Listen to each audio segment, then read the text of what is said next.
and I'm the Dean of the College of Social Sciences and Humanities, and it's a great pleasure to see so many of you here this evening for an event in our series on conflict, civility, respect, peace, Northeastern Reflects. Many of you probably know already that this is a series that the College of Social Sciences and Humanities has organized and is continuing to organize in collaboration with the Office of Student Affairs and also with the law school here at Northeastern. And the series started last spring. What I will do right now is I will just say a few words about what the purpose of this series is. And then I will do brief introductions of the new Vice Provost for Diversity and Inclusion, and also my colleague, Dean Paul from the law school will say a few words before I then turn over to Jack McDevitt, who will be, in fact, be the one who will be moderating tonight's panel. I apologize that we are in such packed quarters for this event. It's really wonderful to see that so many of you have interest in this series and also in our topic for today, which, as you know, is immigration and democracy.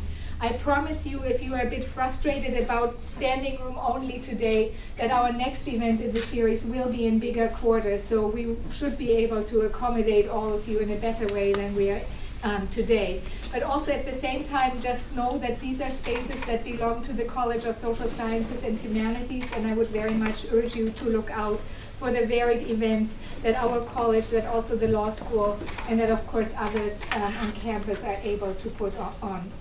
Let me then say a few words about our series on conflict, civility, respect, and peace.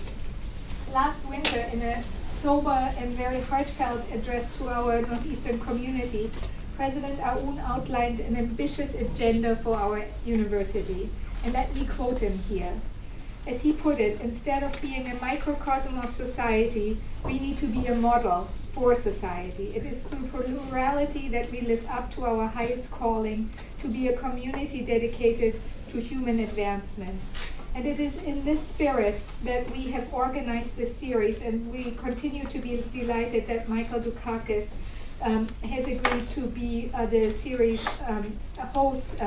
He agreed to a request from President Aoun. He can't be here tonight, but he too will be at our next event on November 13, and I'll say a few more words about that series. Let me just say about that event in a minute. Let me just say a few more words about the ambitions of our series. As you heard in the words of President Aoun, recognition of diversity and plurality is very central to building a strong campus as well as a fully functioning society. Northeastern faculty and students are deeply engaged in studying the promises of diversity as well as the roots of hatred and violence, and they do so from a wide variety of perspectives and in numerous locations of the globe.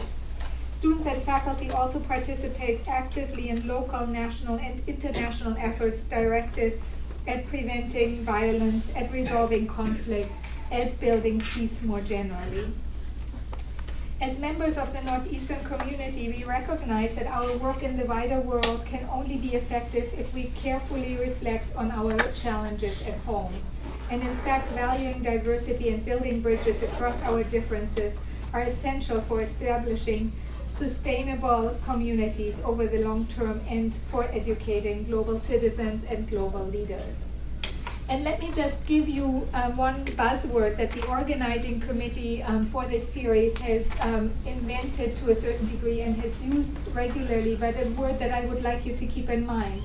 Because really what our ambition is with this series and with many other efforts on this campus is to build what we have called civic sustainability.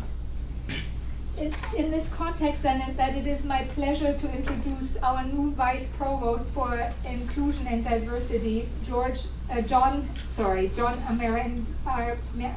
Armendariz. John Armendariz, did I have that right now, John? Not quite. Oh. Tell us.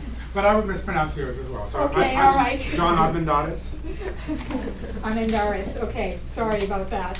He's working closely with units across Northeastern, creating partnerships to enhance the university's diversity and inclusion efforts.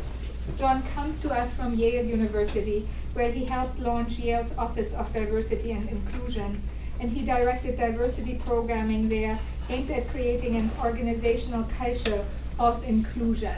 So a very important role that he filled there, a very important role that he has on our campus as well.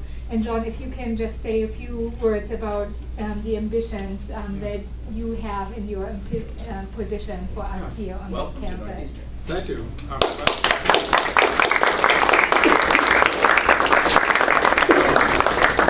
So I've been here 3.5 months. I'm still getting lost on campus. So I brought one of my colleagues because she's been here a very long time and was actually a graduate of Northeastern, Marianne Phillips, so she's kind of my campus guy. When people ask me what are my goals for the institution, I often tell them a story of a couple of months ago I was talking to a group of little kids trying to explain to them what I do for a living. And some of you will be faced by that when you grow up around how do you explain what you do to a living to other people. And so I told these little kids that my job is to help people belong and get along. And when you think about it, many of you can probably think of a time in your life where you question whether you belong somewhere, whether it was a group of people, whether it was a college campus. And so my hope for us as a college campus is that we become a community where people feel that they belong. And then people from all over the country and all over the world want to come here and belong. And if we can do that and get along as well, which is part of why we're doing these series, then we bring a wonderful campus climate where people will just want to be here and you can focus on your education. And so I'm going around campus meeting with folks. Our office is always available. If you have an issue you want to talk to us about, you can call anyone that's in our office, send me an email, and I'm always willing to meet with you. Well, thank you very much, John.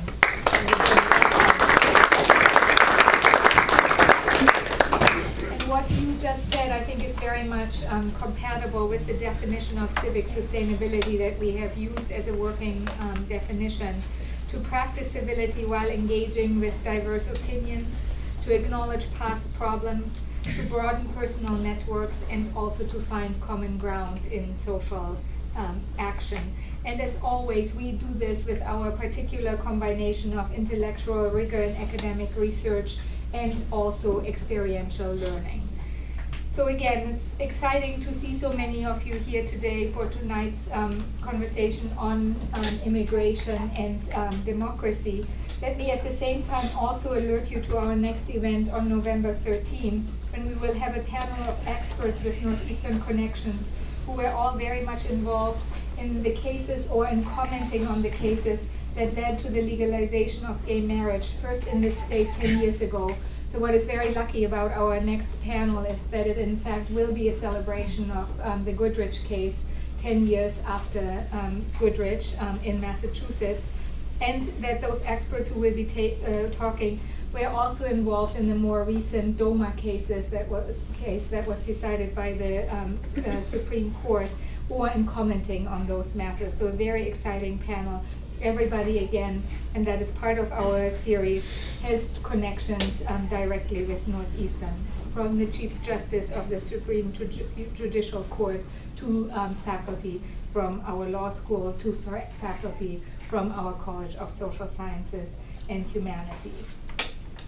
Let me thank the organizing committee for this series, and especially Jack McDevitt, who will be our moderator today, Erica Koss, Laura Winkle, and Bob Jose for all their work on this series. And then it's my pleasure to turn the floor over to Jeremy Paul, who is the Dean of Northeastern School of Law and who will say a few words of welcome as well. Dean Paul.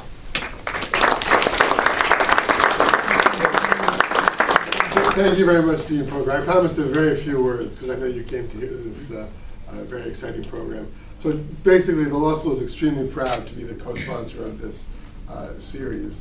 And one of the things I like most about the phrase civic sustainability that the organizing committee has seized upon is that it highlights the fact that our cultural environment and the way we get along is something we have to build the same way that we build our roads, that we build houses and build the physical environment and water the grass and so forth. We have to build the environment here.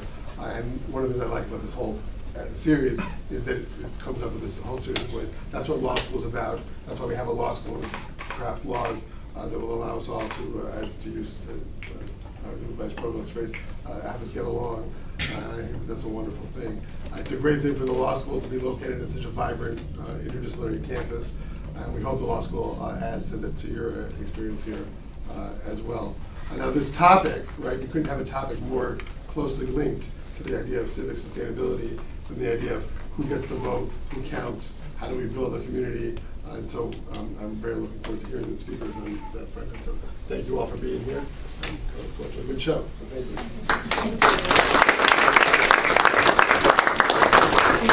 Let me then turn the floor over to our moderator of today's event, Jack McDevitt, who is Associate Dean for Research in the College of Social Sciences and Humanities and also the Director of our Race and Justice Institute.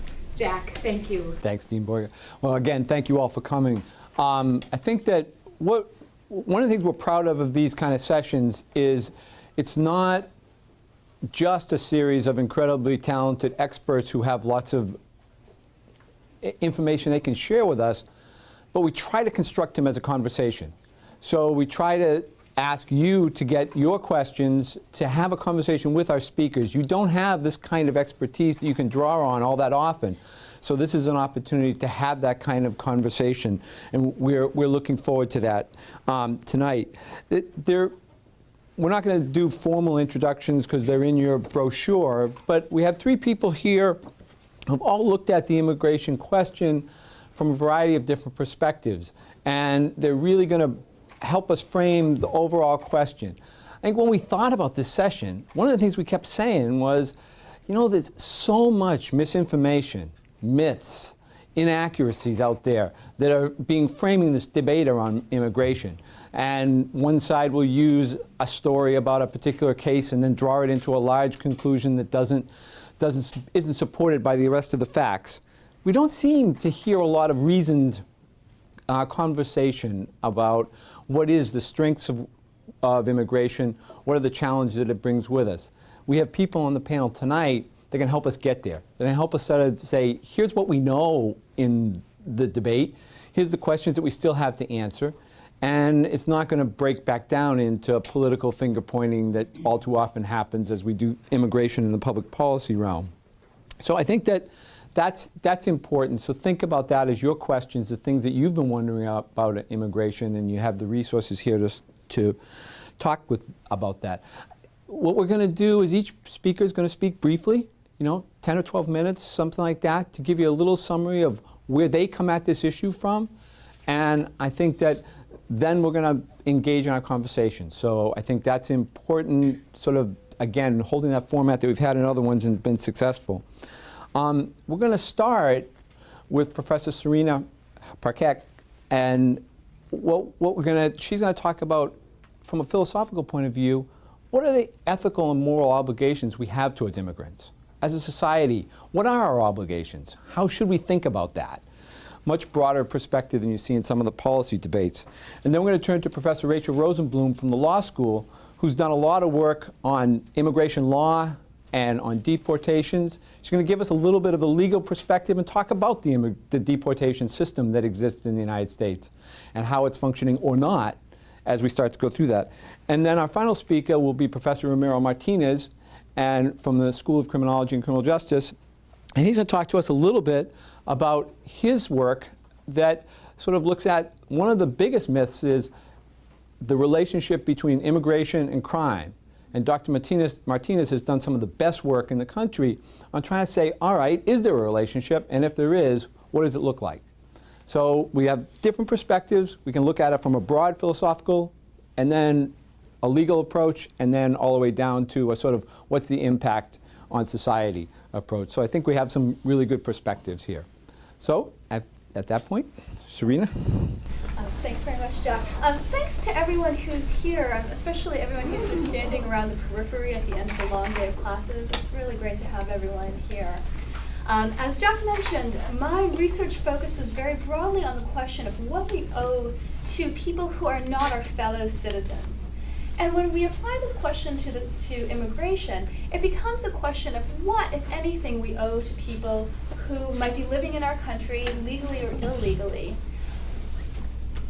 Or is it the case that we don't owe non-citizens anything, that we are justified in creating whatever kind of immigration policy that we want? So of course, immigration is this hot topic. It's going to be the next big issue that's debated. What kind of moral considerations ought to play a role in this debate? Now, this question is particularly important because it goes to the heart of one of the most fundamental political questions that we have, which is, what kind of a country do we want to live in? And I mean this question in two ways. Of course, decisions about immigration determine who physically is going to be in our country, so what kind of population are we going to have? But I think even more importantly, the principles we use to determine our immigration system reflect what kind of country we are, and perhaps more importantly, what kind of country we want to be. So the main philosophical question I want to talk about for a few minutes is,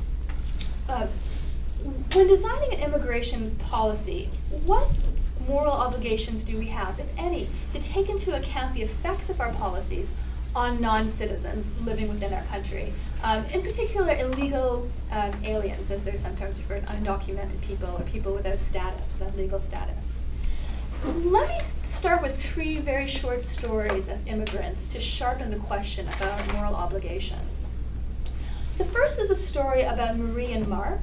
Marie is an immigrant from Haiti who came here as a refugee 20 years ago with her son, Mark, who was then one year old. She became a legal permanent resident with a green card. Mark, when he was in high school, got into some trouble and was arrested with a small amount of ecstasy in his pocket. He was advised to plead guilty, and he did, and he was given 1 year probation. Sometime later, he met with his probation officer and was arrested by ICE, Immigration and Customs Enforcement. He was given mandatory detention without the possibility of bail, and told that he was being deported as an aggravated felon. He was being sent to a country that he and his mother had fled from, that he had no contacts in, and no more family. A few weeks later, he was transferred to a detention facility 2,000 miles away from his mother, his only family, and then deported and permanently banned from the United States. Sonia is a survivor of domestic violence. She came to the US from South America to work in the fields. One night, she got into a fight with her drunken boyfriend, who started beating her.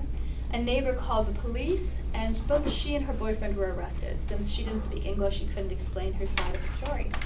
Under the Secure Communities program, the police reported her to ICE, and she was detained, put in a detention facility, essentially a prison facility, for 8 months and awaited deportation. Ultimately, she was granted a waiver for victims of domestic violence and was allowed to stay in the country. But the experience left her shaken, and she could never trust the police or authority again. Peter was brought here as a young child, and the only world he knows is Boston. He went to school here, he played high school football here, he got an accounting degree from Boston University. But because of his legal status, this is as far as he can go. He sees his friends starting their careers, starting their jobs, starting their families, and he feels angry and frustrated that he can't do any of those things. He tries to make ends meet and tries to get by, but because he doesn't have status, he cannot work here legally. So we have here the stories of three groups of immigrants who have experienced that many people think of as unfair. Or at the very least, if US citizens were treated like this, many people would be outraged over it. So the question is it morally justifiable to treat people in this way just because they're not citizens? Now, of course, many people would give an overwhelming yes, of course. Because as American citizens, we have the right, based on self-determination, to decide how we're going to treat foreigners living amongst us. This is the perspective known as nationalism or partiality, and it says that it's morally legitimate to take into consideration only the interests of co-nationals or fellow citizens, and we do not need to take into consideration the interests or questions of justice about foreigners. I was reading the New York Times, an article today about immigration that I was just reading for fun, and this perspective really came to the forefront. People said things like, we have no jobs for Americans, wages are stagnant, Americans are unemployed, we neither need nor want unskilled Latin American invaders. Just because coming here might benefit them doesn't mean Americans are morally obliged to let them stay. They're exploiting us by exporting their uneducated, poor, and criminals. They break our laws. No one is forcing them to come here, and we don't owe them anything. And then quite simply, America cannot save the world. So what I want to suggest is that this perspective is really prevalent in our immigration policy. We should make immigration policy that's good for us, and how it affects immigrants, potential immigrants, illegal immigrants who are here should not matter. But many people don't share this perspective. And what I want to raise right now is the question of whether there are principles that can be brought to bear on this issue that might help us to broaden the conversation a little bit. So I want to suggest that there are a couple of things that we might bring to the table. The first idea is that even the most hardened nationalist, the most hardened patriot, will acknowledge that we have some duties to people who are not our fellow citizens. So imagine your roommate was in Romania for the semester, and she came back and she has these wonderful stories about all the adventures that she has, and she says, oh, it was so great, we partied so much there, and one night we all got really drunk, and I decided to drive around town drunk. And I think I hit a couple of people, but don't worry, I made sure there were no Americans in town that night. Probably most people would think, what? That's crazy, that's outrageous. And what that story suggests is that even if you believe our fundamental obligations are towards fellow citizens, we do still have some obligations, in particular obligations not to harm people who aren't our fellow citizens. So the tougher question, of course, is how do we determine how extensive these duties are? And put in other terms, how do we balance the very legitimate rights of citizens to self-determination, to determine the course of our laws, to determine immigration policy, who comes here, who gets to be a citizen, who gets to vote, with the equally legitimate rights of non-citizens to freedom of movement, to residency, and to live in security. Let me suggest two principles that might be worth considering. The first is the principle of interdependence. And this principle says that we ought to take seriously the way in which we are connected to and dependent upon non-citizens, such as illegal immigrants, who are currently in our country. We are quick to think about the ways and the benefits that illegal immigrants get from living and working in the US, but we often don't consider the ways in which our lives are dependent on them. The ways, for example, in which our economy, our agriculture, other industries are entirely dependent on the availability of ununionized illegal laborers. In philosophy, we often say this gives rise to what's called associative duties, duties to people that we have in virtue of the fact that we associate with them. And this can grant at least to some extent, our moral duties to non-citizens. The second distinction is that of the distinction between legality and morality. The idea of human rights is based on the idea that there are some things that might be okay legally, but are wrong morally. And historically, segregation, marital rape, slavery are all things that are legal, but many people find morally wrong. Conversely, there are things that are illegal and many people think are fine, right? So if you had a beer on your 20th birthday, illegal, but probably no one is losing any sleep over the immorality of that action. And we reserve our strongest condemnation usually for actions that are both illegal and immoral. And yet, when we talk about immigration, this distinction is often resisted.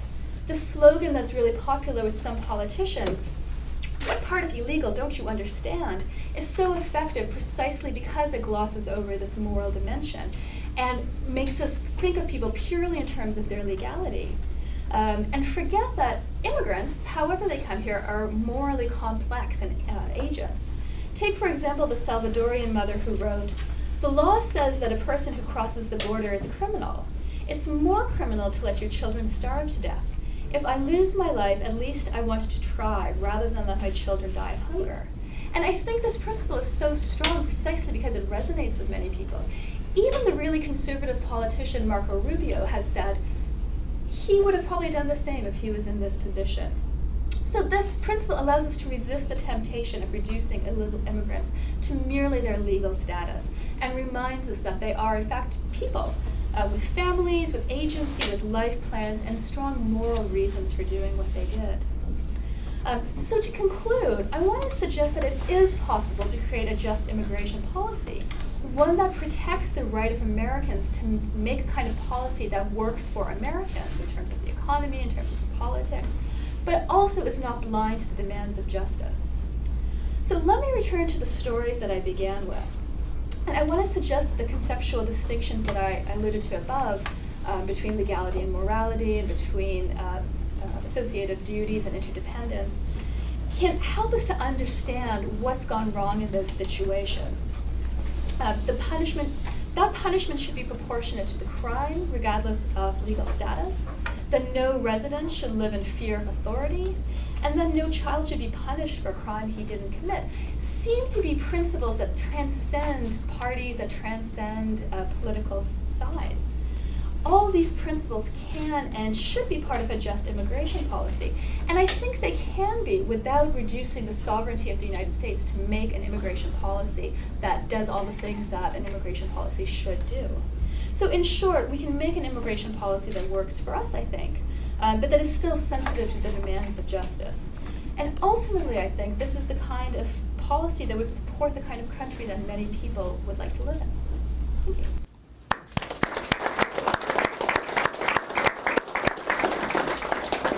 We'll do the questions after everyone has spoken. Professor Rosenbloom? Thank you, and I just want to really thank everyone who's putting up with the standing room only aspect, but also everyone who helped organize this. It's a wonderful series, and I'm obviously particularly happy to see one that's focused on immigration. So, thank you. So Professor Parekh has just laid out a set of some moral principles that might guide us in thinking about the treatment of non-citizens.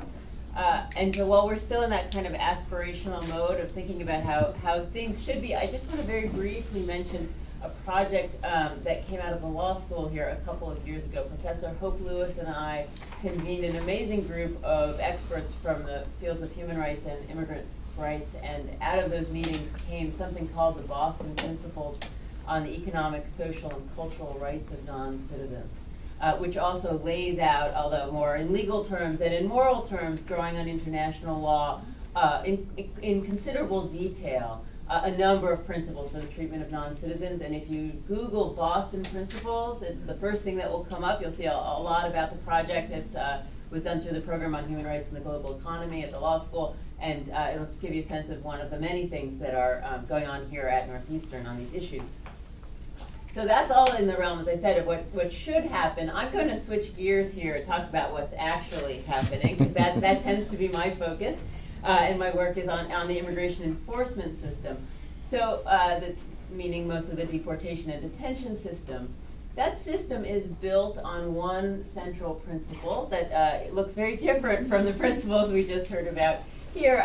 The Supreme Court has consistently held that when it comes to immigration law, our government actually owes nothing to immigrants. That is, someone who is not a citizen has no substantive right to come into the country or to remain in this country, no matter how compelling their circumstances may be. Congress may decide to give people rights by statute, or the United States may decide to sign on to an international agreement, the Convention on the Treatment of Refugees, for example. We may opt to do that, our government may opt to do that, but it is not required to. So all this is kind of at the whim of the legislature. That's a very different starting point than you might have, for example, if you're talking about the criminal justice system, where people might have basic constitutional rights, fundamental rights that are apart from anything the legislature might give them. The right to an attorney, the right to a jury trial, the right to some proportionality between the crime and the punishment. So we don't have that in immigration law. So it's a very different starting. So what do we get out of this? Here's what things look like. I think it probably, if you're like most people, you don't really have a sense of how vast the deportation system is. Because it's been radically transformed, not just in my lifetime, but actually in all our lifetimes, even if you're a freshman here. I mean, really in the last 15 or 20 years, there's been this sea change in the deportation system in this country.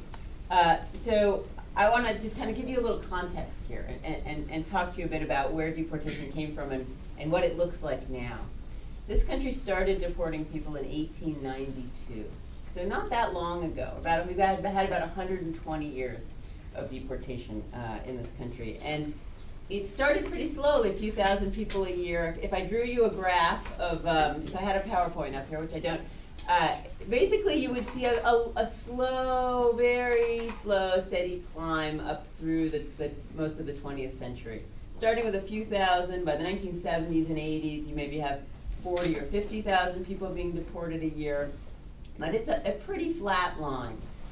And in that time, that whole first 105 years from 1892 to 1997, you get about 2 million, a total of about 2 million people have been deported.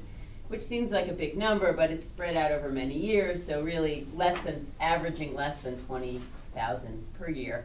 And then something different happens starting at about 1997, which is that the line kind of turns and starts going almost straight up. It's like a backwards L if I drew it for you.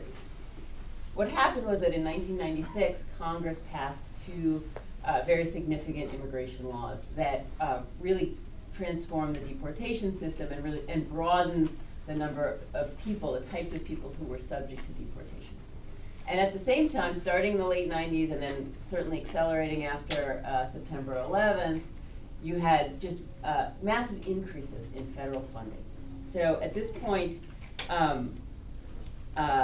the budget, the amount of money that the federal government is spending on immigration enforcement is more than the amount of money that the federal government spends on all other federal law enforcement combined.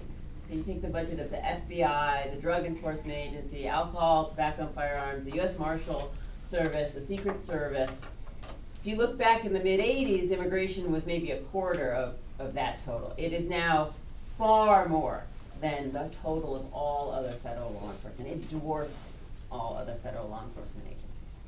So, and the numbers, have gone up, right? The kinds of people who can be subject to deportation has been broadened. The money is being thrown at immigration enforcement. And so the numbers have skyrocketed. And the Obama administration is on track right now by the time it reaches 6 years of Obama being in office, to have deported over 2 million people. So we're talking about more people being deported in 6 years than were deported in the entire first 105 years that we were deporting people in this country. And this trend shows, regardless of anything that happens with comprehensive immigration reform, this trend is showing no sign of abating. So this is the world that we live in, of massive mass deportations. And we have never had that in this country. This is a new phenomenon that we are just starting to kind of get our minds around. So as you might imagine, this has had devastating effects on immigrant families and communities. What you might be most familiar with is reading about in the papers are undocumented immigrants in this country. The Obama administration has been kind of a mixed bag. In some ways, there's been some very important advances. For example, the DACA program, which is the Deferred Action for Childhood Arrivals. This is for young people who came here as young children and have no status, would be covered under the DREAM Act, except that Congress refuses to pass the DREAM Act. And so the Obama administration went forward with a program of its own to give temporary relief to these folks. And maybe I know that we have some Dreamers studying here at Northeastern, so if you're in the audience, a particularly warm welcome to you. So that's a very important advance. But the deportations are continuing. In many cases, it's the parents of these young people who have been granted relief who are still being deported. So it's kind of this split personality. I want to talk to you more. My own work is more about aspects of the deportation system that are probably less familiar to you. The one thing that happened in 1996 with these new laws is that they had really massive effects on lawful permanent residents. People have green cards. In many cases, they've been here for decades. They're living their lives. But if they have any kind of contact with the criminal justice system, even something that we might consider fairly minor, they can end up in deportation. Professor Parekh gave us a good example of that. I'll give you one more. I could give you millions, or not millions. I could give you thousands, right? There are a lot of stories out there. But a guy named Gerardo Mosquera, who had been here with a green card for decades, for 30 years, grew up here, had a wife and 4 kids who were all U.S. citizens, had a steady job, a good life, but he had been caught at one point in his life attempting to sell $10 worth of marijuana to someone who turned out to be a paid police officer. That subjected him to mandatory deportation, because that is what is known as an aggravated felony, which is something that doesn't have to be a felony, it could be a misdemeanor, it doesn't have to be aggravated. There's just a statutory definition of what that is, and a lot of crimes fall into that framework. He was subject to deportation. His teenage son was very distraught, committed suicide 3 months later. Mr. Mosquera was not even allowed in to return for the funeral. This is, there are so many stories like this. There's just one after another. These have had widespread effects, these laws. And that part of my work has been about this increasing convergence of the criminal justice system and the immigration system, and the way that we're using immigration to go after even fairly minor crimes. I also want to just talk briefly here about one other issue that my recent work has been on, which is actually about how this system is now, it's in overdrive to such an extent now that really its effects are being felt directly by many U.S. citizens as well as non-citizens who have ended up caught up in this huge Kafkaesque system of detention and deportation. One more example here. This is a guy named Peter Guzman, who was born and raised in Southern California. He's a citizen of the United States, just like anyone else who's born in the United States. He also happens to have a cognitive disability and some mental illness and a string of petty offenses that are kind of consistent with mental illness, not violent offenses, but trespassing and that sort of thing. So he ended up in the custody of the LA Sheriff's Department. Now, like many other police departments, they have an agreement with the federal government where they started to screen the inmates to find foreign-born inmates and figure out what their immigration status was. So they pegged him, even though he said he was a U.S. citizen at his booking, they identified him as foreign-born. Why? Probably because of his name and his appearance. There's nothing else that, he was racially profiled. They thought he was an undocumented immigrant from Mexico. He has very limited ability to read and write. They put a piece of paper in front of him that was written in Spanish that said, I am not a U.S. citizen, I'm a citizen of Mexico, I have no legal status here, and I agree to voluntarily depart from the United States. He signed it. No lawyer, right? It's not a criminal proceeding. He didn't have the right to a lawyer in that part of his brush with the legal system. And the next thing he knew, he was on a bus to Tijuana. He got dumped there. This is a person who can't remember his own home phone number. He had it on a piece of paper in his pocket, which he then lost. He couldn't get in touch with his family.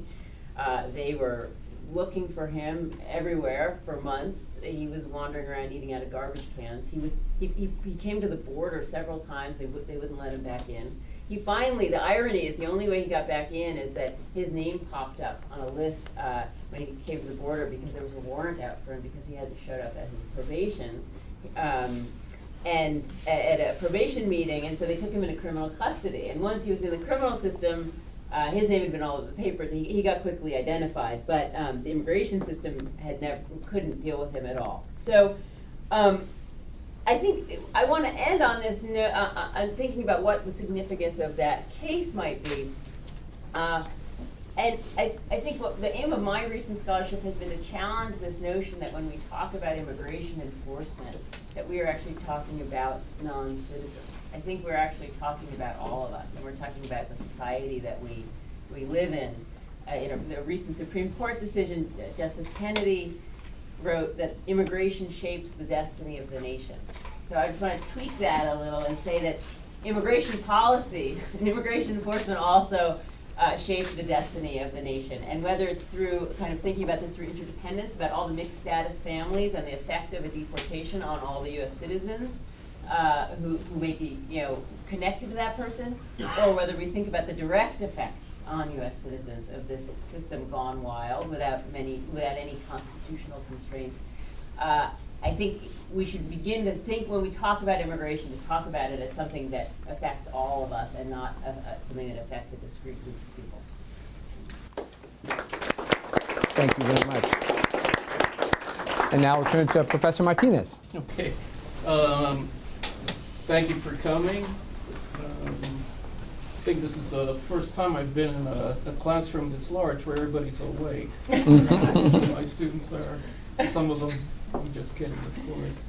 Let me talk a little bit about some of my research, which is a little bit different than what some of the other panelists are doing. It tends to be more quantitative in nature because it's the type of research that I do. I tend to be interested in answering what initially appear to be simple research questions. Several years ago, I was interested in answering a very simple research question. That was, what was the extent of Latino homicides and where did they occur across the United States? And then I discovered about 20 years ago, when I was 15, that there was no reliable way, right, nationally of counting Latino homicides, right? People were still counting or coding violent crimes with in racial categories and not necessarily in ethnic categories. So then I started, I realized I had to do or engage in original data collection research, which meant digging through archival boxes and libraries and police departments and medical examiners' offices. And I started doing that in different cities across the United States, Miami, my hometown of San Antonio, Houston, El Paso, San Diego, all of which were places that I tended to do my research during the winter, over spring break, and of course during Christmas breaks as well, especially when I was living up north. So I was interested in answering some very basic fundamental questions. So the one that I've been engaged in for the past few years has been, what are the influences, right, of immigration on homicide, or more particular, more specifically, what impact the changes in immigration have on changes in crime across time and space in different cities and different communities. So in order to do that, I had to, again, gather data directly from police departments. In this case, I was more interested in homicide data. So I was able to collect data on homicides that went back across time, and of course I updated those questions so I could look at this issue from a longitudinal perspective. Again, how do changes in homicide influence changes in, changes in homicide influence changes in immigration influence changes in homicide.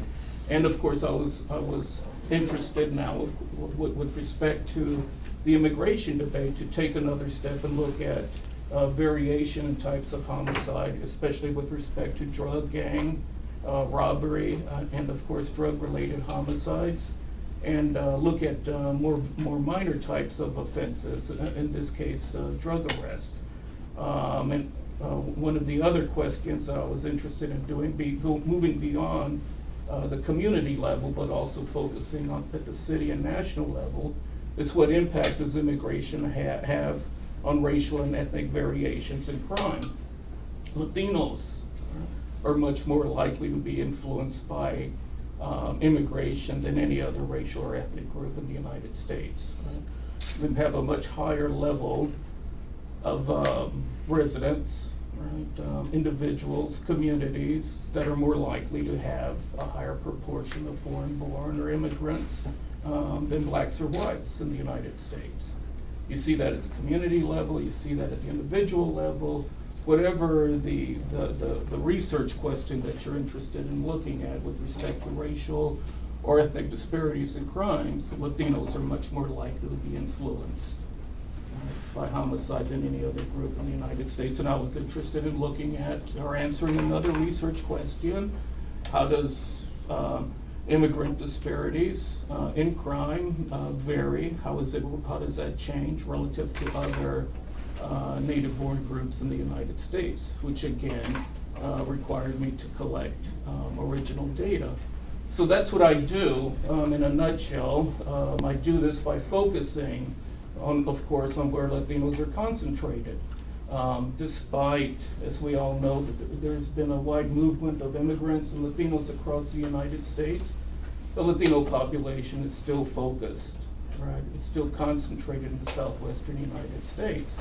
So I'm focusing again on looking at differences or variations in bordered versus non-border homicides and other types of crimes.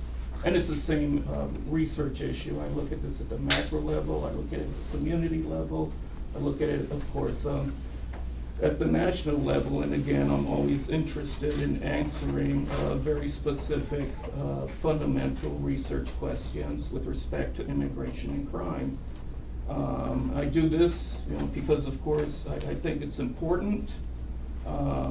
It's necessary to answer very simple, specific questions. In this case, do more immigrants mean more violence? Of course not. Right? When you look at the data, when you look at these changes in immigration status, if you will, on types of homicide across time, across space, across different types of cities, across different types of communities. If you're looking at border cities in the southwestern United States, if you're looking at cities that face the Caribbean like Miami, right, other places, of course, across the United States, you see that in particular more immigrants mean less crime.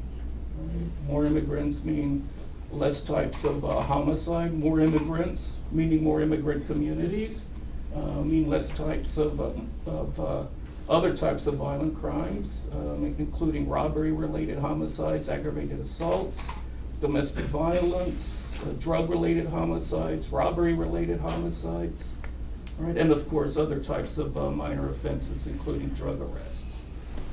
And that's an effect that holds across time and across space. Right? More immigrants, again, means less violent crime. Not only that, when you look at other issues that we're interested in, especially with respect to urban revitalization, immigrants, of course, have, when you look at changes in immigration across time and space, there's been a profound change in what we've seen in different places across the United States. In many urban areas across the nation, we've seen a profound, what we refer to as immigrant revitalization perspective. Right? Immigrants have moved into areas that were previously devastated, where people were into areas that were depopulated, and have revitalized many urban places across the United States. Right? And of course, that has meant less crime as well. And what else have I found? People always like to ask me issues with respect to legality status. Well, what about the illegal aliens, right? You know, the people that fly down and flying saucers and, you know, land here from outer space. That's a very different research question. It's one that we have very little data on, right? But we're able to look at different types of data, natural experiments, for example, in places like the city of Miami, where we had a 1980 boat lift, right? When the Mariels came in, they were initially undocumented, right? So when we look at these natural laboratories, right, these natural experiments, right, in places like Miami, where 100,000 Mariels came in, right, you see the same sort of effect.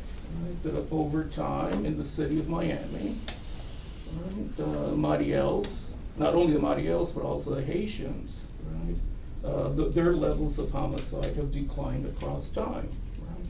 And they dropped in a very short time period in the city of Miami.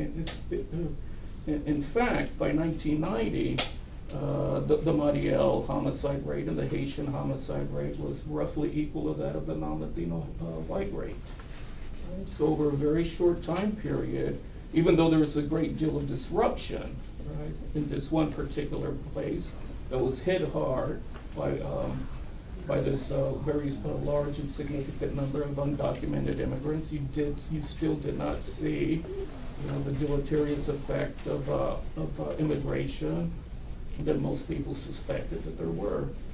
Now this is, you know, why am I interested in doing this? Of course, this is related to some very important and fundamental, you know, policy questions. With respect to immigration, what's the stereotype about immigrants? Well, the public stereotype has been that more immigrants means more crime, right? More violent crime. Right, all of us, I'm sure, have seen, you know, different movies that sort of portray that image. If you look at teenagers in the city of Miami, by the time they're in middle school, half of them have, you know every word to the movie Scarface and have the dialogue memorized. Right, they might not know, you know, what happened in Miami in 1980, but you know, they're able to do, you know, very good imitations of the movie Scarface. Right. So those images, right, are ones that are public, the ones that are popular, and those images have, of course, disseminated into the public media. Right? Those are images that politicians draw from. Right? Those are images that politicians talk about, and it filters through the public media into the nation as a whole. Right? People talking about cantaloupes, or their legs are as big as cantaloupes. I forget what's his name says, but these images are ones that filter throughout the country. So in effect, that's what I do.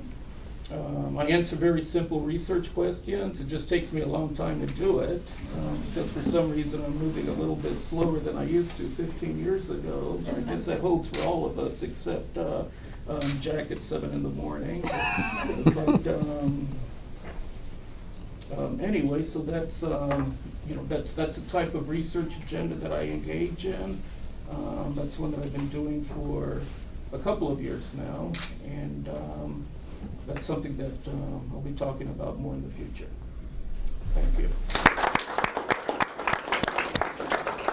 Okay, this is the part that we get a chance to have the conversation with our esteemed panel. I am struck by how different this conversation was than what has been happening in Arizona or in a whole lot of other communities around the country as they start to think about immigration policy.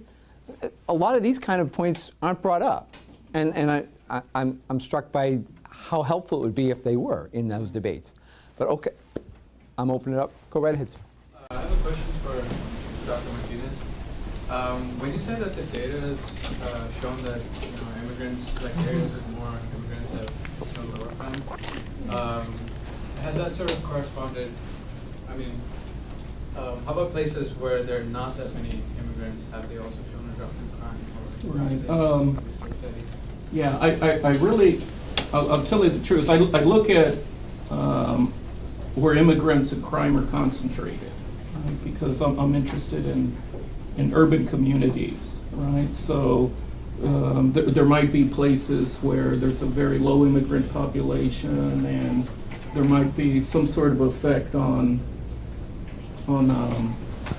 violent crime, for example, in places where the population's very low, where the concentration's very low, where the community's very isolated, right? So that's a different issue. I don't look at outliers. Right? I look at where the data are located. So I'm interested in looking at urban crime, for example, because most immigrants live in those places, right? And that's where most crime is located. So if you're talking about, for example, some of the Great Plains states, I'm really not sure. Right? And especially right now, for example, we're in the midst of an all-time low with respect to violent crimes. Right? Many violent crimes have declined over time. The violent crime rates right now are as low as they've been since 1960 and 1970. Right, and most of those places have been in areas that have had a large, substantial, and significant increase in the immigrant population. Yeah. Could you tell us some of the reasons why is it like that? Why they Sure. have lower? Right. Couple of different reasons. Right. A couple of demographic reasons. Right. For the most part, immigrants are poor. Right. They're very poor. They're extremely poor, but they're working. Right. As many of you know, many are normally working, 2 or 3 jobs, at below minimum level wage. Right. So they're engaged or they're attached to the world of work somehow. Right. Another thing has to do with family structure. Right. Most immigrants tend to have a higher level of, I believe the technical terms, extended households. You have your grandparents, children, multiple generations in one household. 100 of your closest first cousins, are normally around or tend to move in and out. That's a joke. I just came back from a birthday party in San Antonio, so those are a couple of demographic factors, right? And those are the ones that are sustaining, over time and across place again. Working poor, extended households. Sam? How successful is, for everybody, how successful have American businesses been in integrating people who are Latino, who perhaps some coming in a normal, sort of organized way, others undocumented? Would you say that American business has been sensitive to the problems of the immigrant in America?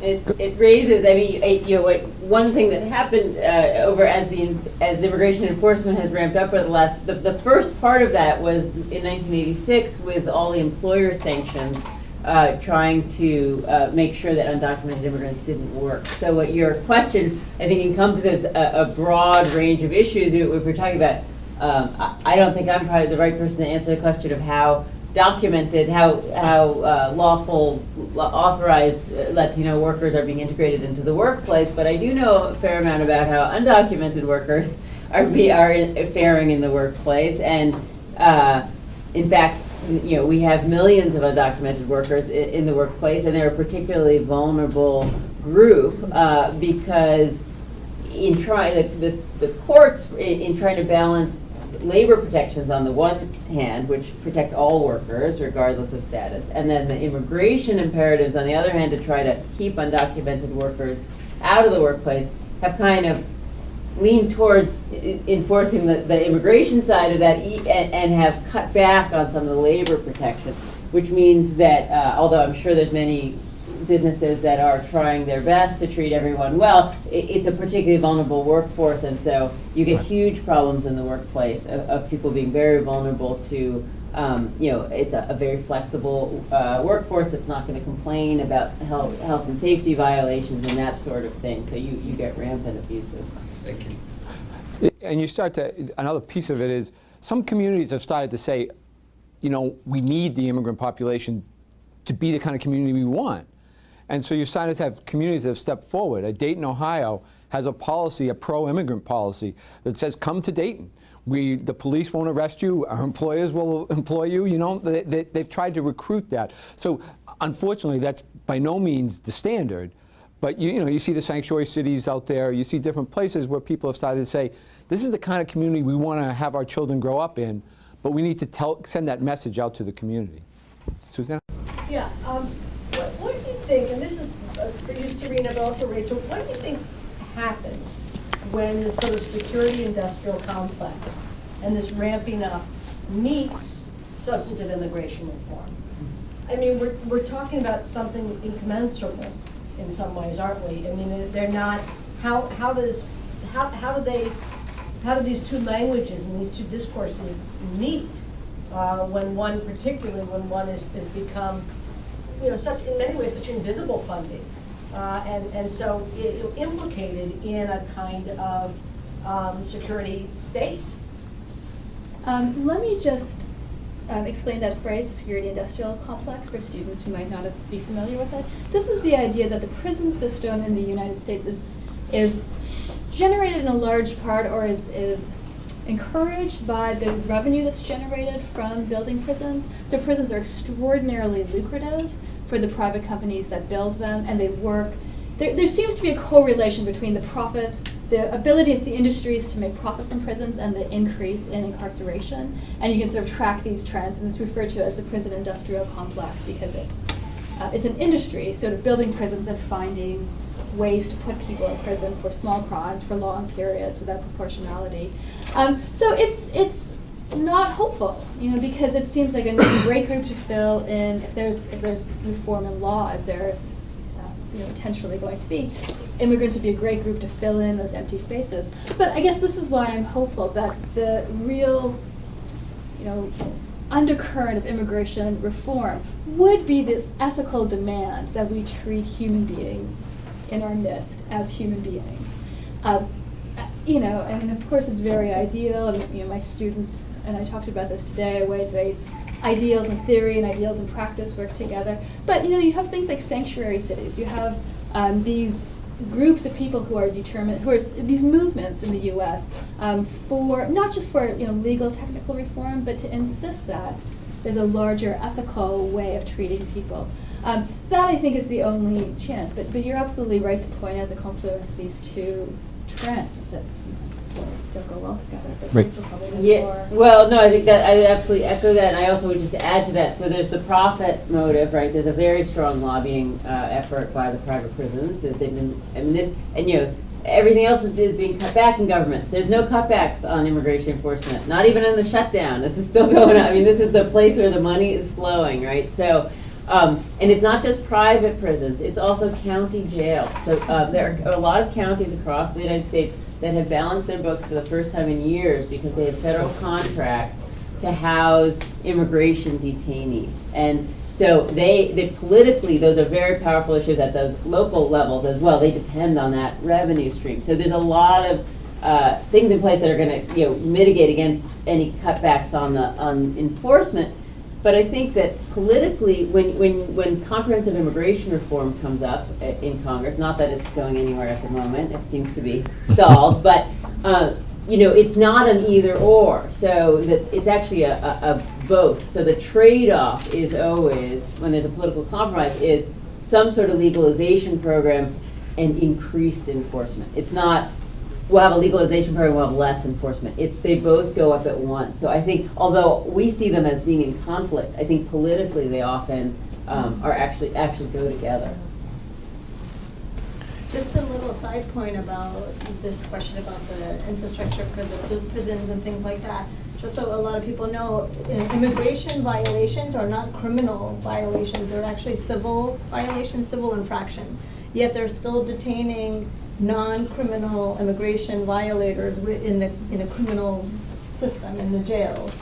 And so that's a big problem. It's a big money maker, and it's a big disruption, obviously, on families and on the job force. And so, to this fellow's question back here, there's a big dichotomy between immigration for skilled workers or highly educated workers and the less skilled workers. I'm an immigration attorney. I specialize in more employment-based immigration, although I do some deportation work as well. And so from what I've seen in my experience is there are a lot of employers trying to accommodate the hiring of foreign workers because there are not enough American workers to actually fill the jobs. So for example, there's a temporary work visa, work visa called the H-1B work visa for professionals. There are only 65,000 of these work visas per year. And this past year, when the opening came up of allowing employers to file for employees, so for those 65,000 spots, they got 150,000 applications. So they had to do a lottery to see who would get these 65,000 work visas. So obviously there are jobs that companies are not able to fill with American workers. And we know that because why would an American employer pay thousands of dollars in filing fees and lawyer fees to hire a foreigner if they could find an American to do that job? So there's a few different levels when it comes to immigration in terms of workers who are skilled and educated versus less skilled and educated. So it's important to keep that in mind as well. We had a forum the other night about Somalia and Somalia.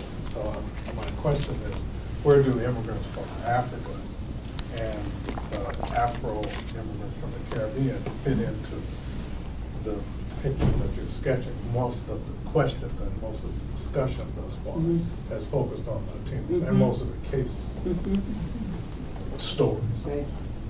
Well, so one part of that is, so historically there have been lower levels of immigration from Africa than from some other regions, and so there's something called the diversity visa lottery that was actually started, it was pushed really by people of Boston, by Ted Kennedy, and it was a really kind of an Irish lobby that brought that into being, but it was to get, at post-1965, most of the immigration has come from Asia and from Latin America, and so the idea of the diversity lottery is to reserve some, about 50,000 visas a year based on a lottery system for countries that are underrepresented in the flows.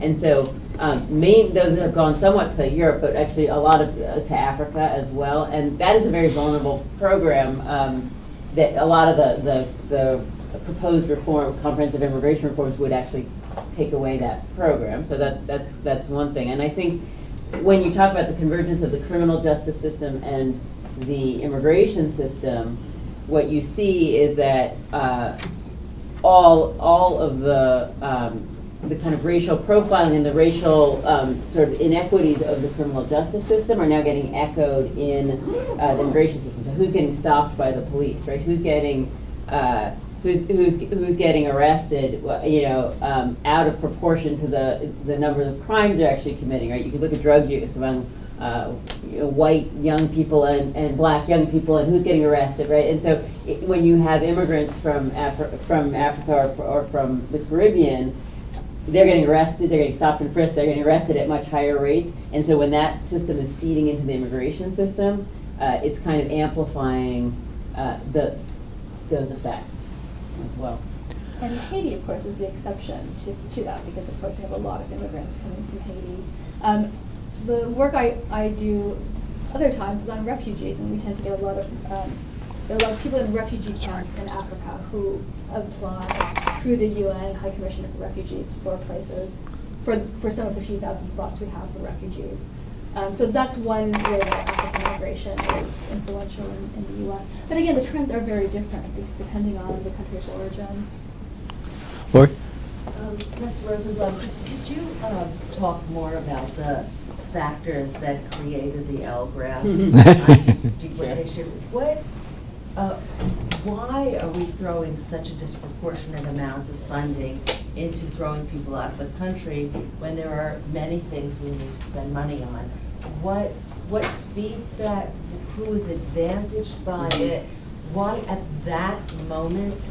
And I wonder if you could speak to in any way to the American psychology, the fear of overpopulation, what happened to us? Well, that's a big and really interesting question. We could spend all night talking about that. I'll just say a few very brief words on that. So one way to think about that is that the demographics of immigration have changed massively over the course of the 20th century, so that what you had is a big burst of immigration at the beginning turn of the 20th century, right? People coming from Eastern Europe, from Southern Europe, and you had a backlash because they were demographically different from the Northern Europeans who'd been there before. So you have immigration restrictions coming in the 1920s, and then you have the national origins quotas, which really privileged Northern and Western Europeans. So you have very little immigration coming in of people of color in the middle part, and very little in general from anywhere in the middle part of the 20th century. And then with the civil rights movement, basically that comes to immigration in 1965. You get the end of the national origins quotas. And since that time, what you have had is a huge increase in migration from Latin America and from Asia and from the Caribbean. And so one can see this perhaps in a framework of a backlash of a fear, a very racialized fear of change, and focusing on immigration and immigration in a way that didn't happen in the middle of the 20th century. So that's one take on that. I think we also really need to think about the kind of the convergence of a discourse on national security and crime, because the language of all these reforms, when Congress changes the laws in 1996, this was actually, the story of the 1996 legislation is that it was done in a panic after the Oklahoma City bombing, which we now know was done by white supremacists, but was originally, initially there was a panic that this was foreign terrorists, right, who had bombed the federal building. And those laws got written very rapidly and pushed through in a moment of panic about terrorism. And one of them is called the Anti-Terrorism and Effective Death Penalty Act. I mean, this was a very, the rubric is always terrorism, and what you end up with is the people who are committing very minor, offenses. And we still see this, the Patriot Act. You see lots of things being done in the name of national security that are really filtering down to very ordinary people, visa violators or people who have committed relatively small garden variety crimes. So, and why that convergence, I actually am writing, my next article is kind of going to be about that, so I'll get, I'm starting to think about that, but I think that's a very big and complicated question of how that convergence occurred, and I think it actually occurred in the 50s in the Cold War, but I'll leave that for another time. Ramiro or Serena, John? I mean, I was thinking, I mean, I don't know the statistics about it, but I wonder if it has to do with this understanding of, so if we're going to have immigration reform, which is threatening, it changes the demographics, it's, some people feel like it threatens the way of life, but like the bone that has to be thrown out is security, right? We will allow people, you know, we will form immigration in certain ways, but what Americans want is security. And I think because of that, it's allowed law to be shaped in ways that end up with these unjust outcomes or these disproportionate outcomes. Precisely because it seems like that's the big calculus, right? If we want immigration reform, but what we want more is security, and we have to be able to maintain security. So, for example, the Obama directive, which says that children who are brought here before they turned 18 up to a certain age can apply for temporary protected status where they won't be deported, but they can't have committed any crimes. And this is sort of looked at as, you know, of course, obviously you can't have criminals staying here. But NPR did this great story about how many people this excluded based on things that I'm guessing half the people in the group have done it, if not everybody. Right. Really, really small offenses that gave them a criminal record that maybe they did, their lawyer said, oh, just plead guilty and you'll get off, and they did, but this is part of their criminal record. Maybe they don't even realize they had a criminal record because they were minors. But this excludes them now from this one very small, limited kind of legality. And again, in a way that hardly seems proportionate to what they've done or what they've experienced. But so I think the value of security is what is being traded or played with in that kind of discussion about security that ends up with this sort of high level of deportation. And people feeling like, okay, there's no problem here, they're criminals. And I think that separation of legality from morality is really important to remember to kind of combat that tendency. Go ahead.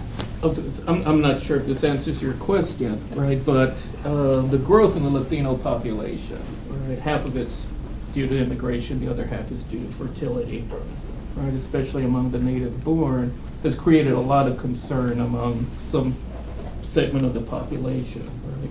So I tell people this concern has gone from Willie Horton to Willie Hernandez. And so it's a concern about a particular group, right, has shifted over time.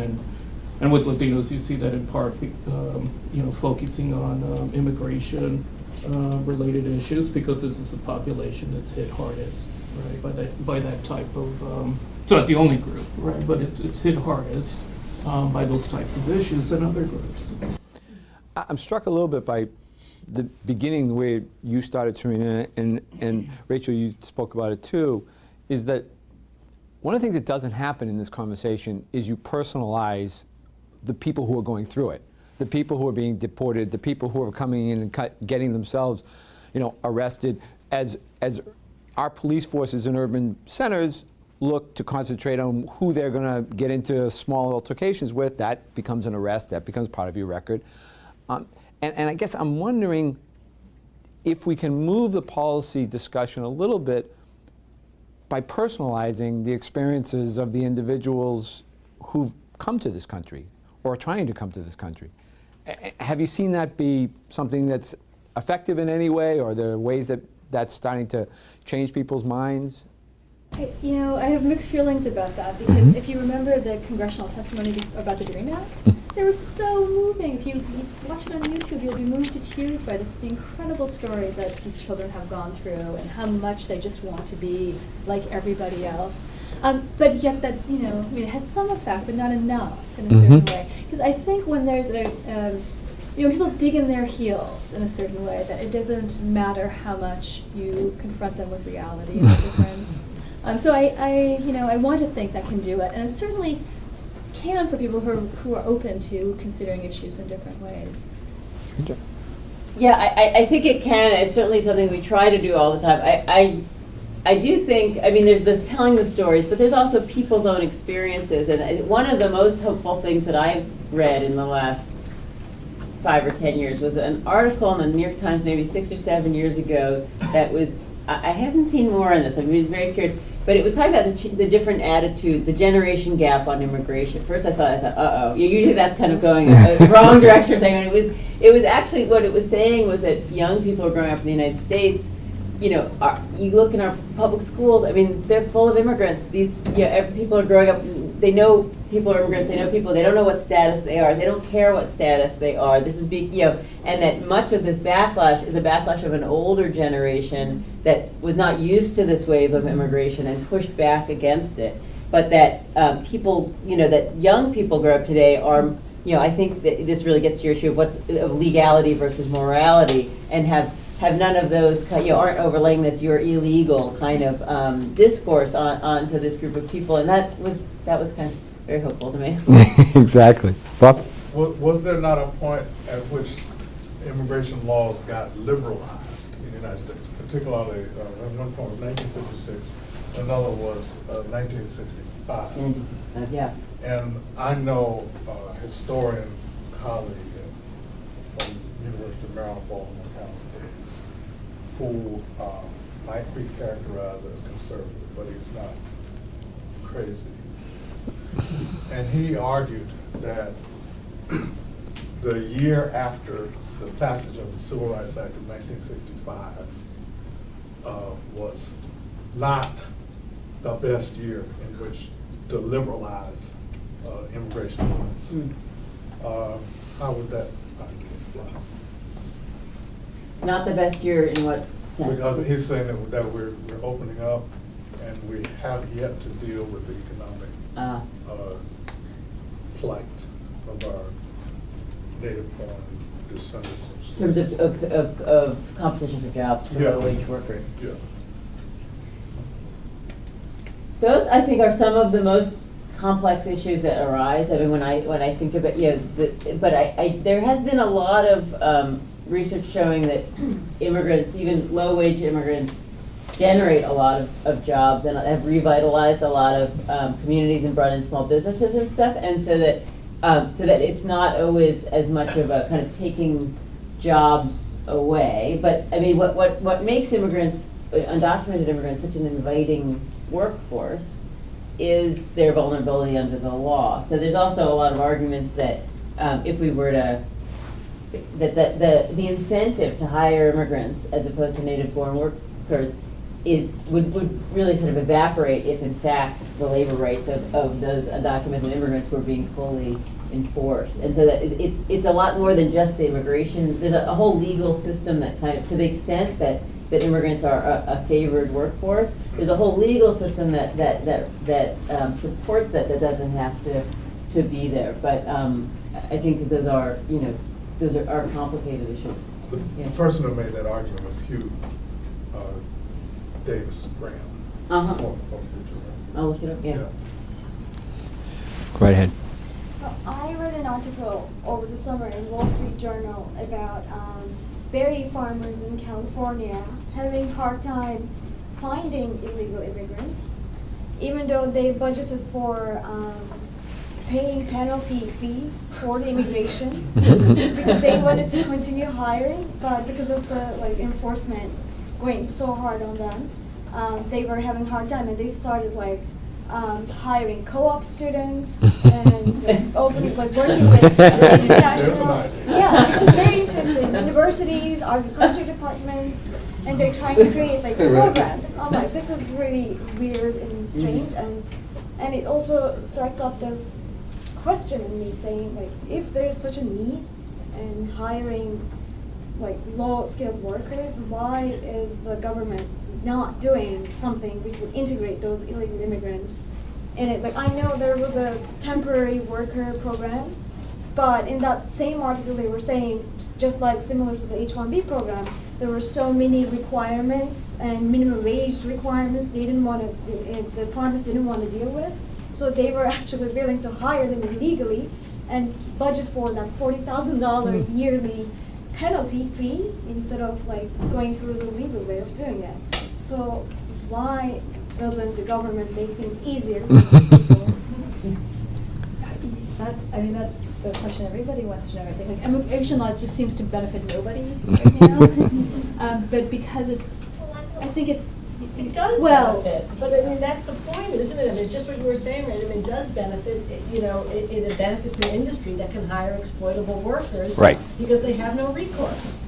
So it is a double bind. I mean, there, that there is a way in which, a system that exists like it exists now, where there is massive resources put into the securitizing, and enforcement and deportation, and that benefits a whole industry. And then you have a whole range of exploitable workers who have no recourse but to work for underwaged labor. Of course that benefits. But you could imagine a case in which the same agricultural industry said, look, we want a dependable workforce that we can count on, that's regulated, that we know is going to be here. And so shouldn't we lobby for something that's at least beneficial to us as an industry? Because there are different kinds of programs that have been put forth, temporary guest workers and things like that, which, of course, various issues. But you can imagine interests that would align with more ethical interests or interests of potential immigrants. There's been some interesting research done on the European Union, because the European Union at a certain point led in a lot of Eastern Bloc countries. They had much lower standards of living than the old guard of the European Union. And the old guard was given the option of either letting the new Eastern European residents of those newer entrants be able to work right away in the countries, or delay it for several years. And many opted to delay it.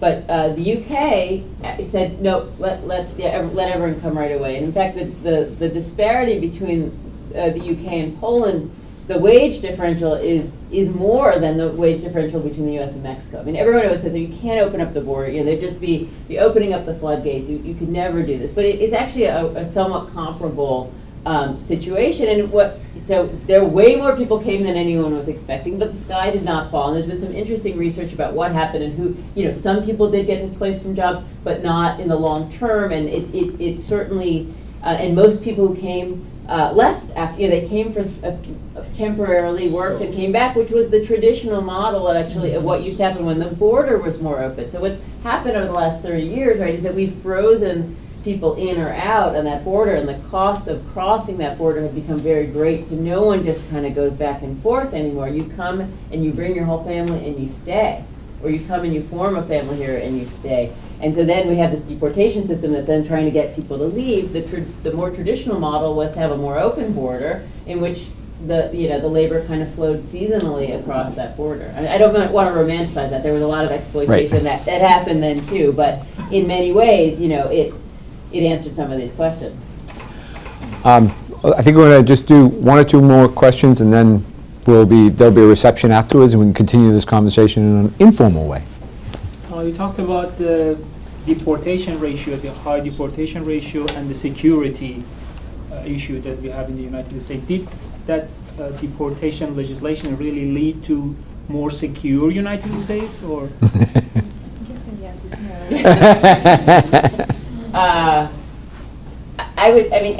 no. I would say, when you look at these programs, like the special registration after 9/11 that said, males from these countries are supposed to register with the government. It was blatant racial profiling, like all Muslim countries plus, North Korea, right, have to register with the government. What happened was thousands of kind of garden variety visa violators, people who'd come on a student visa and never left or something, were caught. That program didn't yield any terrorists. If you look at those programs, I think what you see is they didn't do what they set out to do. Whether, whether we're more secure now or not, I think is a debatable question. But it's certainly the programs that said that they were doing that haven't yielded any results. The last time I looked at those data, there were very few index person crimes: homicide, aggravated assault, armed robbery, forcible rape. In that it was a sea of relatively minor and minor offenses and property offenses. I would like to ask a question about the Act of Dreamers. I know that they have very restricted qualifications, but my perception of the Act of Dreamers, and you can correct me, is that for some reason I feel that the government is trying to find out who are deportable, and they have a lot of restrictions, and then it's like very few people that are chosen. And what happened with these kids are not chosen, and then yet they know that they have a misdemeanor, and they know where they live, and they just wanna catch them and send them overseas, wherever they belong to. So I don't feel comfortable with none of the new can I help for the immigrants to be part of the United States citizenship. The DACA program, right? So Yeah. this is the federal government saying, tell us who you are, come apply to us, and we will give you work authorization for 2 years and promise not to deport you. So there was a lot of fear that was just, then you're on a list, right? Now, I think some of that fear is actually unfounded. I'm a big critic of lots of systems, but I actually don't think the government was out to find anyone and round them up, in the sense that that those lists are going to be pursued. I do think, though, with any program like that, even if it's just applying for naturalization, anyone who's got criminal convictions, and you have a problem with people not going to see attorneys first, and people who are vulnerable to deportation identifying themselves. So you go, even if you have a green card and you decide you want to become a U.S. citizen, if it turns out in 1972 you had some conviction, it's going to come up at that point that you go and have contact with the system. So in that same way, someone who's got a criminal conviction who applies for DACA relief is going to be identifying themselves. But beyond that, I don't think there was a sinister plot afoot. I mean, this is and there's been a lot of precautions taken about data sharing and stuff. And so I do, and you see this, the model for this, I think, is temporary protected status. So Haitians were granted temporary protected status a couple of years ago. There's been other countries where there's been disruptions in those countries, and the United States has said, we're not giving people permanent status, but we will give, we will grant a temporary status. They've never then gone after those people on that list to try to round them up to deport them later. They haven't misused that information, so I think that fear is maybe overblown. There's one person been waiting, and then we'll take one final question, and then we'll just continue this conversation at the reception. Go ahead. You all kind of spoke about the meshing of the criminal and immigration law systems, and I don't know about you, but I don't see that those two kind of separating anytime in the near future. So do you have any advice for advocates for immigrants who are trying to kind of work within this system? So people who are working with immigrants? Trying to help those who are deportable, who are considered deportable, who have, aggravated felonies, those kind of offenses. I think we have caught up to some extent to this convergence. I mean, that is, it took a while after 1996 to really understand how deeply they converge. So what you see now is, criminal defense attorneys know at this point that they need to understand the immigration consequences. The Supreme Court has told them that they do, whereas the people who went through their hands, in 1998 or 1999 probably didn't get the right advice. And so I do think, this system is here to stay, and that the more that we understand that and kind of integrate that into all the different realms, into the schools, into the legal advice, into any place where, one is coming into contact, particularly with young people, because that's when often these kinds of sort of petty brushes with the law occur. And certainly there's also now a greater understanding of the need to naturalize. So if you're a parent, if you have a parent and you have a green card and you've got a couple of adolescent kids, and a lot of the most tragic cases were cases where those parents could have naturalized. The kids can't naturalize on their own until they're 18, but if their parents naturalize, they become citizens. But no one thought this was such a big deal, so they didn't. And then suddenly the kid at age 17 gets a minor drug bust or something, and they're out the door. And I think there is a growing awareness of it, and it's filtered down. So that would be my only. And I would say, too, that one of the things that we were seeing in a project we're doing on human trafficking was lots of the immigrant service agencies that provide a broad array of services have decided that developing relationships with law enforcement, with city officials, with federal officials, is a way to sort of start to have that conversation, understand that, but the relationship building is just as important, and trying to sort of, again, humanize this whole process that's going on and take it out of the rhetoric. So, well, I wanted to take this opportunity to thank the panel for, I think, a fascinating conversation. And as I said, there is a reception now, so please hang around and enjoy and continue the conversation with each other and with the panelists.